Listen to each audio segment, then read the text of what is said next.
খুব খিদে পেয়েছে। আমার রান্না তো এখনো শেষ হয়নি রে মা, রান্নাটা শেষ হলেই তোকে খেতে দিব। মা, বাবা কোথায় গেছে? তোর বাবা তো একটু মহাজনের বাড়িতে গেছে। তোর বাবাকে কেন খুঁজছিস? না মা, এমনি। বাবা এলে বাবার সাথে ভাত খাবো। আচ্ছা, ঠিক আছে। মিষ্টির মা, কোথায় কোথায় তুমি? এই তো এখানে আমি। সকাল সকাল এত ডাকছো কেন? কি হয়েছে? মহাজন পাওনা টাকা দিয়েছে কি? না না, টাকা দেয়নি। মহাজন বলল সামনের সপ্তাহে দিবে। কি বলছো এসব? তাহলে আমরা এই সপ্তাহ কিভাবে চলবো? ঘরে তো কোনো বাজার নেই। হ্যাঁ, সেটাই তো ভাবছি, হাতে কোনো টাকা নেই, বাজার যে কিভাবে করব। আমরা না হয় না খেয়ে 2 দিন থাকতে পারবো, কিন্তু আমাদের ছোট্ট মেয়েটা কিভাবে না খাইয়ে রাখবো বলো তো? তুমি কোনো চিন্তা করো না কমলা, আল্লাহ ঠিক আমাদের একটা ব্যবস্থা করে দেবেন। জামাল মিয়া মন খারাপ করে রাস্তা দিয়ে হাঁটতে শুরু করে। সে একটি পুকুর পাড়ে এসে বসে পড়ে আর মনে মনে সে প্রার্থনা করে, হে আল্লাহ, তুমি আমাদের সাহায্য করো, আমরা খুব বিপদে পড়েছি। হঠাৎ সে লক্ষ্য করে পুকুর পাড়ে একটি হাঁস বসে আছে। হাঁসটি খুব জোরে জোরে ডাকছে। কি ব্যাপার, হাঁসটি এভাবে ডাকছে কেন? জামাল মিয়া হাঁসটির কাছে যায়। হাঁসটিকে সে কোলে তুলে নেয়। দেখে হাঁসটির পায়ে খুব আঘাত লেগেছে। আহারে, হাঁসটি তো পায়ে আঘাত পেয়েছে, তাই এভাবে ডাকছিল। আমি বরং বাড়ি নিয়ে যাই। কি ব্যাপার কি? তুমি এ হাঁস কোথায় পেলে? এ হাঁস কার? এ হাঁসটি কার আমি জানি না, পুকুর পাড়ে আঘাত লেগে পড়েছিল, তাই ওকে বাড়ি নিয়ে আসলাম। বাবা, হাঁসটি তো সত্যি অনেক সুন্দর। আমার কাছে দাও ওকে, আমি পায়ে ব্যান্ডেজ লাগিয়ে দিচ্ছি।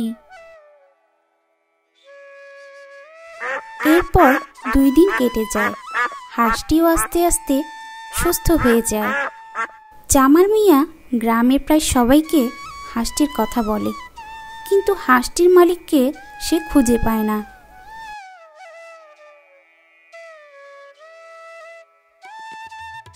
কি করি বলো তো কমলা, সবাইকে তো জিজ্ঞেস করলাম, কিন্তু এ হাঁসের মালিককে কোথাও খুঁজে পেলাম না।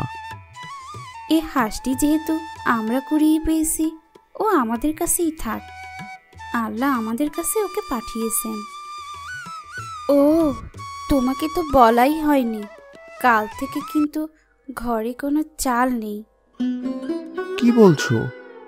এ সপ্তাহে তো আরো 4 দিন বাকি আছে, কি খাবো আমরা? তুমি ভেবো না, আমাদের ঠিক একটা ব্যবস্থা হবে।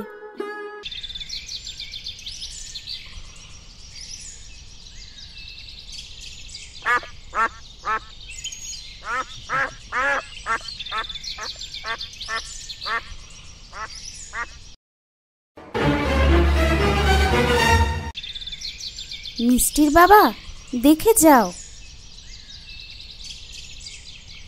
কি হয়েছে মিষ্টির মা?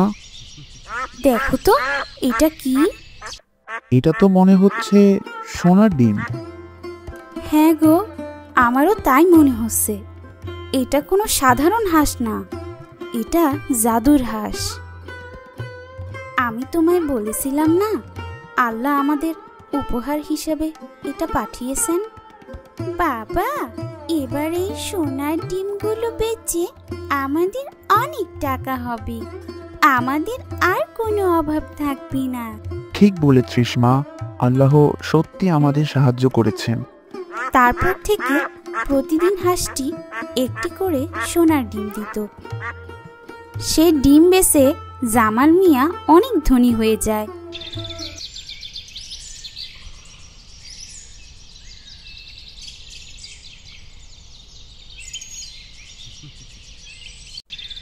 কি ব্যাপারটা কি? কিছুদিন আগেও তো ওরা খুব গরিব ছিল, হঠাৎ করে এত বড়লোক হয়ে গেল কিভাবে? আমাকে তো একটু নজর রাখতে হবে।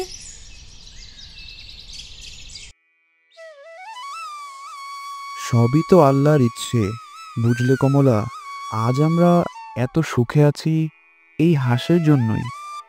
ও প্রতিদিন একটা করে সোনার ডিম দেয়, সেটা বিক্রি করেই আমরা এত বড় লোক হয়েছি।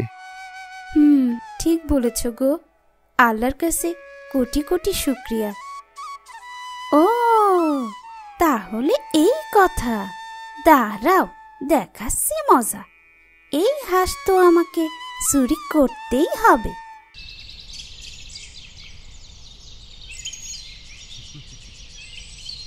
এই যে শুনছো, কোনো খবর কি রাখো তুমি? আমাদের প্রতিবেশী কমলা, কিভাবে ওরা এত বড় লোক হলো সেটা কি তুমি জানো? কিভাবে? ওরা একটা জাদুর হাঁস পেয়েছে, ওইটা প্রতিদিন একটা করে সোনার ডিম দেয়, আর সেই ডিম বেচেই ওরা আজ এত বড় লোক হয়েছে। কি বলছো এসব? হ্যাঁ গো, আমি ঠিকই বলছি। শোনো, আমার মাথায় একটা বুদ্ধি এসেছে। আজ রাতে আমরা এই হাঁসটারে চুরি করব, তারপর আমরাও প্রতিদিন একটা করে সোনার ডিম পাবো, আর সেটা বেচে আমরাও অনেক ধনী হয়ে যাব। বুঝলাম, কিন্তু ওরা যদি বুঝতে পারে? আরে তুমি কোনো চিন্তা করো না তো, ওরা কিছু জানতে পারবে না।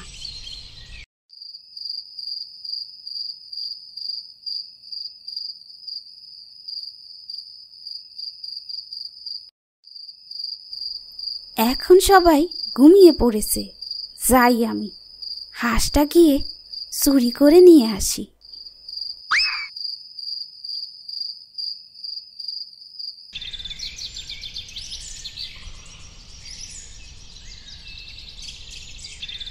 পরদিন সকালে কমলা ঘরে এসে দেখে তাদের হাঁসটি ঘরে নেই।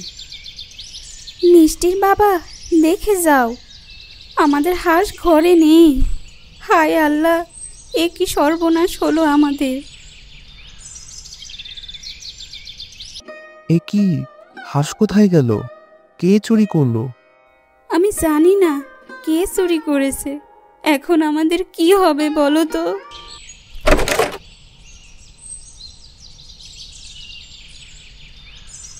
ওগো, দেখে যাও, দেখে যাও, এখানে হাঁসে তো সোনার ডিম দিয়েছে।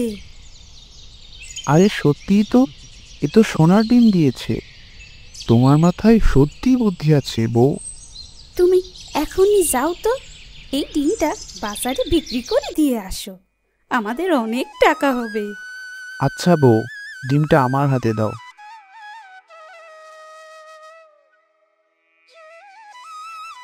এ কি, ডিমটা তো সাদা হয়ে গেল। হায় হায় হায় হায় হায়, এ কি সর্বনাশ!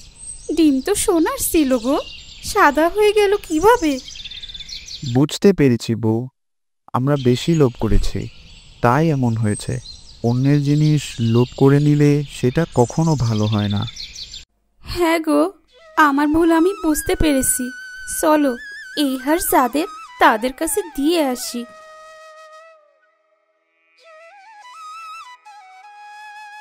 কি ব্যাপার, তোমরা এখানে? এই হাঁস তো আমাদের, তোমাদের কাছে গেল কিভাবে?